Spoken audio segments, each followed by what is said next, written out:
तो जय हिंद, नमस्कार। मैं हूं धनेश कुमार और आप सभी का स्वागत करता हूं अपने चैनल एजुकेशन किंग पर।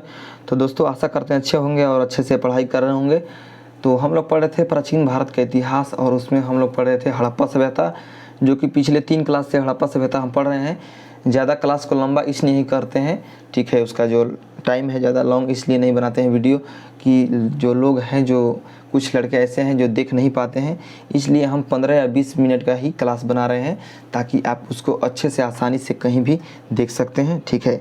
तो चलिए, आज की इस क्लास में हम क्या जानेंगे आपको बताते हैं। आज की इस क्लास में हम जानेंगे जो हड़प्पा सभ्यता का आर्थिक जीवन था कैसा था, ठीक है। और पिछले क्लास में हम लोगों ने जाना हड़प्पा सभ्यता का सामाजिक जीवन, धार्मिक जीवन और भी जो सड़क कैसा था, जल निकासी प्रणाली कैसा था, हर हड़प्पा सभ्यता के बारे में हर महत्वपूर्ण फैक्ट को जाना, ठीक है। तो चलिए, आज की इस वीडियो में हम जानेंगे हड़प्पा सभ्यता का आर्थिक जीवन, ठीक है दोस्तों। से कि अगर आपको हमारी वीडियो जो है अच्छा लगे तो इस चैनल को सब्सक्राइब जरूर कीजिएगा, ठीक है दोस्तों। तो चलिए बढ़ते हैं हड़प्पा सभ्यता का आर्थिक जीवन, ठीक है। देखिए, हड़प्पा काल में मानवों के द्वारा फसलों का विशेष फसलों का अधिशेष उत्पादन यानी आवश्यकता से अधिक उत्पादन किया जाता था। जो हड़प्पा काल में मानव होते थे वह फसलों का जो उत्पादन करते थे वह अधिशेष यानी आवश्यकता से अधिक करते थे, ठीक है दोस्तों। आगे बढ़ते हैं, ठीक है। इसलिए व्यापार काफ़ी उन्नत अवस्था में था, इसलिए जो बिजनेस था काफ़ी उन्नत अवस्था में था। इस समय के लोग कृषि कार्य पर ही नहीं, ठीक है, मतलब कृषि कार्य पर ही नहीं बल्कि पशुपालन भी किया करते थे। यानी जो लोग थे उस समय के हड़प्पा सभ्यता के, वह कृषि कार्य ही नहीं बल्कि पशुपालन भी किया करते थे, ठीक है दोस्तों। आगे बढ़ते हैं। इस समय यानी हड़प्पा सभ्यता के समय सिर्फ हड़प्पा सभ्यता तक, मतलब जो व्यापार था सिर्फ हड़प्पा सभ्यता तक सीमित नहीं था, बल्कि जो ये व्यापार था हड़प्पा सभ्यता का, ये जो व्यापार ये मिस्र और मेसोपोटामिया की सभ्यता तक फैला हुआ था। यानी जो हड़प्पा सभ्यता का व्यापार था वह मिस्र और मेसोपोटामिया की सभ्यता तक फैला हुआ था, ठीक है दोस्तों। और आपको हम बता दें, क्वेश्चन है छोटा सा आपके लिए, पिछले क्लास में हम पढ़ाए हैं इसलिए पूछ रहे हैं कि आपको बताना है कि मेसोपोटामिया की सभ्यता को और किस सभ्यता के नाम से जाना जाता है, ठीक है। तो चलिए आगे बढ़ते हैं आर्थिक जीवन में। और इसको जो क्वेश्चन का आंसर जो है आप कमेंट में बताइएगा कि मेसोपोटामिया की सभ्यता को और किस सभ्यता के नाम से जानते हैं। तो चलिए, आर्थिक जीवन के बारे में अगला फैक्ट्स कह रहा है दोस्तों कि हड़प्पा सभ्यता का व्यापार जो मेसोपोटामिया की सभ्यता के साथ होता था उसमें दिलमुन और माकन मध्यस्थता करता था, ठीक है। और दिलमुन की जो पहचान है दोस्तों वह फारस की खाड़ी, यानी जो अभी फारस की खाड़ी है वर्तमान में, उस समय दिलमुन के नाम से जाना जाता था। और वहीं जो माकन की पहचान है वह मकरान तट से की गई है। यानी कहने का अर्थ यह है कि जो अभी मकरान तट है वर्तमान समय में, उस समय माकन के नाम से जाना जाता था, ठीक है। तो आपको बता दें कि जो हड़प्पा सभ्यता का व्यापार होता था वह दिलमुन और माकन इसका मध्यस्थता करता था, ठीक है। आगे बढ़ते हैं। आगे देखिए है हड़प्पा सभ्यता के कृषि के बारे में, यानी उस समय का कृषि जो था, कृषि व्यवस्था कैसा था, ठीक है। तो देखिए दोस्तों, पहला फैक्ट जानते हैं कृषि के बारे में। हड़प्पा सभ्यता के संदर्भ में कह रहा है दोस्तों कि इस सभ्यता के लोग, ठीक है, इस सभ्यता के लोग कृषि के अंतर्गत गेहूं, चावल, जौ, कपास, सरसों, मटर, चना इत्यादि फसल का मतलब उत्पादन करते थे या उगाते थे, ठीक है। कहने का अर्थ यह है कि इस समय के जो लोग थे हड़प्पा सभ्यता के, उस समय के लोग कृषि के अंतर्गत यानी खेती के अंतर्गत गेहूं, चावल, जौ, कपास, सरसों, मटर, चना इत्यादि जो फसल थे इनका उत्पादन करते थे या उगाते थे, ठीक है। आगे बढ़ते हैं। अगला फैक्ट्स कह रहा है कृषि के बारे में। चावल के दाने का साक्ष्य लोथल से, कहाँ से? चावल के दाने का साक्ष्य लोथल से, ठीक है। धान की भूसी का साक्ष्य रंगपुर से, कहाँ से? धान की भूसी का साक्ष्य कहाँ से मिला है दोस्तों? रंगपुर से, ठीक है। और सबसे उत्तम कोटि के जौ का जो प्रमाण है दोस्तों वह बनावली से मिला है। कहाँ से मिला है? बनावली से। तो यहाँ से हमारा क्वेश्चन ये आता है, जो यूपीएससी है, यूपीएससी से लेकर ग्रुप डी तक के एग्जामों में आपको देखने को मिलेंगे कि जो चावल के दाने का साक्ष्य है वह कहाँ से मिला है, ठीक है। और धान की भूसी का साक्ष्य कहाँ से मिला है, यानी ये क्वेश्चन आपके एग्जामों में आते रहता है। तो जान लीजिए आप कि जो चावल के दाने का साक्ष्य है वह लोथल से मिला है, धान की भूसी का साक्ष्य रंगपुर से, और सबसे उत्तम कोटि का जौ का प्रमाण बनावली से मिला है। ठीक है, आगे बढ़ते हैं। अगला फैक्ट्स कह रहा है कृषि के बारे में दोस्तों कि जूते हुए खेत का प्रमाण कालीबंगा से मिला है। यानी हमारा यहाँ से क्वेश्चन ये आएगा कि जूते हुए खेत का प्रमाण कहाँ से प्राप्त हुआ है, तो कहाँ से दोस्तों, कालीबंगा से। ठीक है, कालीबंगा से। आगे बढ़ते हैं। अगला जो हमारा फैक्ट से कह रहा है कि एक साथ दो फसल यानी चना और सरसों उगाए जाने का प्रमाण कालीबंगा से मिला है। यानी जूते हुए खेत का प्रमाण भी कालीबंगा से मिला है और एक साथ दो फसल चना और सरसों उगाए जाने का प्रमाण कालीबंगा से मिला है। ठीक है, आगे बढ़ते हैं।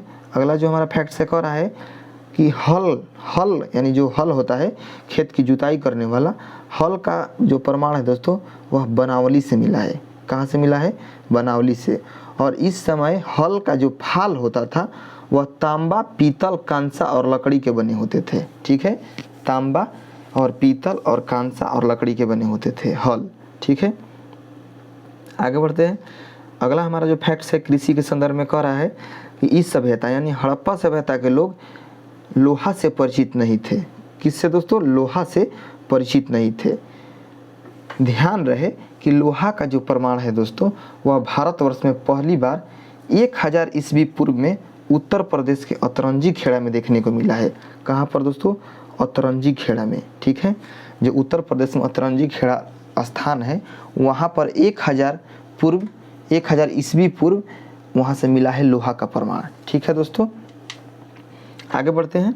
और ये देखिए आपको बता दें कि ये VVI क्वेश्चन है, यहाँ पर देख सकते हैं जो सर हैं वो हमारे नोट्स में भी लिखाए थे कि ये VVI क्वेश्चन रहने वाला है, यानी एग्जाम में ये आने की ज़्यादा से ज़्यादा संभावना है, तो इसको आप भी नोट कर लीजिएगा। ठीक है, आगे बढ़ते हैं। कह रहा है अगला फैक्ट्स हमारा कृषि के बारे में कि इस सभ्यता के अंतर्गत हड़प्पा, मोहनजोदड़ो, लोथल जैसे स्थानों से अन्नागार कहने का अर्थ है जहाँ पर अनाज रखा जाता था उसको अन्नागार कहते थे। तो अन्नागार का प्रमाण कहाँ से मिला है दोस्तों, हड़प्पा, मोहनजोदड़ो और लोथल। ठीक है, और आपको बता दें कि सबसे बड़ा अन्नागार का जो अन्नागार है, सबसे बड़ा अनाज घर, उसका जो प्रमाण है दोस्तों मोहनजोदड़ो से मिला है। और स्नानागार का भी प्रमाण मोहनजोदड़ो से ही और अन्नागार का प्रमाण भी मोहनजोदड़ो से ही। आगे बढ़ते हैं। अगला जो हमारा फैक्ट से कह रहा है दोस्तों इस सभ्यता यानी हड़प्पा सभ्यता के अंतर्गत बृहत स्नानागार, यानी जो बृहत स्नानागार कहने का अर्थ है कि जो सबसे बड़ा जो बाथरूम होता है नहाने वाला स्नानागार, तो स्नानागार का जो प्रमाण है दोस्तों वह मोहनजोदड़ो से मिला है। कहाँ से, मोहनजोदड़ो से। ठीक है, आगे बढ़ते हैं। अगला जो हमारा फैक्ट से कह रहा है कि शिव के मानव रूप की भी पूजा होती थी। यानी जो भगवान शिव है इनकी मानव रूप की भी पूजा होती थी और इसका जो प्रमाण है मोहनजोदड़ो से मिला है। और मोहनजोदड़ो में एक शिल्प पर ध्यान की मुद्रा में, ठीक है, ध्यान की मुद्रा में बैठे हुए एक योगी की प्रतिमा मिली है।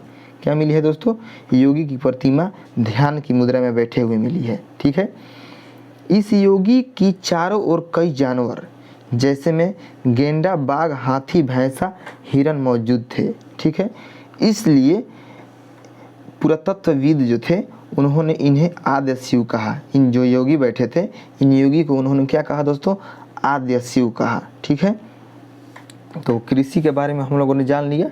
ठीक है, और इसके आर्थिक जीवन को भी जाना हड़प्पा सभ्यता का। तो चलिए अब जानते हैं पशुपालन। ठीक है, तो चलिए जानते हैं पशुपालन यानी हड़प्पा सभ्यता के बारे में। जो पशुपालन का व्यवस्था था, जो पशुपालन था वह कैसे होता था हड़प्पा सभ्यता में पशुपालन। आपको बता दें दोस्तों कि इस सभ्यता के लोग यानी हड़प्पा सभ्यता के लोग भैंस, बैल, बकरी, हाथी, ऊँट, बिल्ली, कुत्ता, लोमड़ी इत्यादि से परिचित थे। यानी जो जितने भी सारे आपको जानवर का नाम स्क्रीन पर दिखाई दे रहा है इन सभी जानवरों से हड़प्पा सभ्यता के लोग परिचित थे। ठीक है, और ख़ास तौर पर गुजरात के जो लोग थे वह हाथी पालते थे। क्या पालते थे दोस्तों, हाथी। कहाँ के, गुजरात के लोग। कब, हड़प्पा सभ्यता में। ठीक है, आगे बढ़ते हैं पशुपालन के संदर्भ में। गुजरात में दोस्तों स्थित जो सूरकोटदा है, सूरकोटदा स्थल जो है गुजरात में, वहाँ से घोड़े के अस्थि पंजर का प्रमाण मिला है। ठीक है, यानी जो घोड़ा होता है उसका अस्थि यानी हड्डी जो पंजर है उसका प्रमाण सूरकोटदा से मिला है और ये सूरकोटदा कहाँ है, गुजरात में है। ठीक है, आगे बढ़ते हैं दोस्तों। कह रहा है उद्योग धंधा, यानी उस समय का जो उद्योग धंधा था, व्यापार वाणिज्य, उस समय का जो सभ्यता था, हड़प्पा सभ्यता, उस समय कैसा था उद्योग धंधा। आपको बता दें दोस्तों कि इस सभ्यता के लोग यानी हड़प्पा सभ्यता के लोग वस्त्र उद्योग यानी कपड़े का बिजनेस, मृदभांड उद्योग यानी मिट्टी के बर्तन का जो उद्योग यानी बिजनेस था, धातु उद्योग यानी धातु का जो बिजनेस था उसका, जैसे में सोना चांदी लोहा, ये लोहा तो आपका अतरंजी खेड़ा में मिला है 1000 ईसा पूर्व, तो आप लोहा नहीं कहिए, वहाँ पर कहिए सोना चांदी कांसा इत्यादि जो टीन ऑन होता था उसका जो उद्योग था किया करते थे। कहाँ के लोग? हड़प्पा सभ्यता के लोग। ठीक है, आगे बढ़ते हैं। हड़प्पा काल में दोस्तों, हड़प्पा काल में मुख्य तौर पर 2 प्रकार के मृदभांड के प्रमाण देखने को मिला है। कौन कौन सा दोस्तों? वो है आपका गेरुआ। ठीक है, कौन सा है? गेरुआ, यानी जो गेरुआ रंग का मृदभांड है वो, ठीक है, गेरुआ रंग का मृदभांड और लाल रंग का मृदभांड। यानी हड़प्पा काल में मुख्य तौर पर 2 प्रकार के मृदभांड जो पाए गए हैं वह है गेरुआ रंग का मृदभांड और आपके लाल और काले रंग का मृदभांड। ठीक है, आगे बढ़ते हैं। अगला जो फैक्ट्स कह रहा है दोस्तों, हमारा अगला फैक्ट्स कह रहा है कि लोथल, ठीक है, लोथल नामक स्थल से, क्या दोस्तों? लोथल नामक स्थल से चित्रित धूसर मृदभांड के प्रमाण मिले हैं। चित्रित धूसर मृदभांड कहने का अर्थ है कि जो मृदभांड था, मिट्टी का बर्तन था, मिट्टी का घड़ा था, उस पर चित्र अंकित था। ठीक है, चित्र अंकित किया हुआ था। ठीक है, और इस पर किस चीज़ का चित्र था दोस्तों? इस पर कौवा और लोमड़ी के चित्र अंकित था। किस पर? मिट्टी के बर्तन पर यानी मृदभांड पर। ठीक है दोस्तों, आगे बढ़ते हैं। कह रहा है कि इस सभ्यता के लोग विष्णु शर्मा की रचना, ठीक है, विष्णु शर्मा की रचना पंचतंत्र से भी अवगत थे। ये कैसे दोस्तों? यानी जो मृदभांड था उस पर जो चित्र अंकित हुआ था कौवा और लोमड़ी का, वह यह बताता था कि सभ्यता के जो लोग थे वह विष्णु शर्मा की जो रचना था पंचतंत्र उससे अवगत थे। ठीक है, यानी जो कौवा और लोमड़ी का जो कहानी था वह विष्णु शर्मा की जो पंचतंत्र रचना जो पंचतंत्र है उसी में है ये कहानी। ठीक है, तो आगे बढ़ते हैं। ठीक है, अगला हमारा फैक्ट्स कह रहा है दोस्तों कि इस सभ्यता के अंतर्गत सूती कपड़ा यानी हड़प्पा सभ्यता के अंतर्गत सूती कपड़ा के टुकड़े का प्रमाण मोहनजोदड़ो से मिला है। सूती कपड़ा का जो टुकड़े का प्रमाण है दोस्तों कहाँ से मिला है? मोहनजोदड़ो से। ठीक है, आगे बढ़ते हैं।